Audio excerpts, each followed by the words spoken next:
So hi, my name's Chase, And I'm Blanca. and then we're gonna be talking about the Boys and Girls Club, obviously. It was something a little different and interesting compared to normal things. It was my first time actually doing a presentation to somebody besides just the students and like professor. So it was a little different in that aspect. It was good to learn about an organization and have more of like a real world feel to it rather than just kind of like a school presentation feel.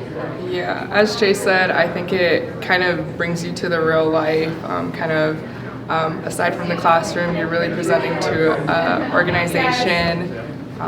It's a little scarier, but a good experience, resourceful, yeah, for us.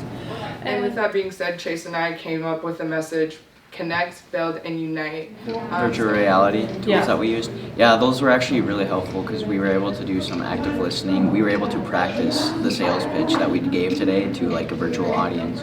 So that helped with the nerves a little bit and getting my points down a little more solid.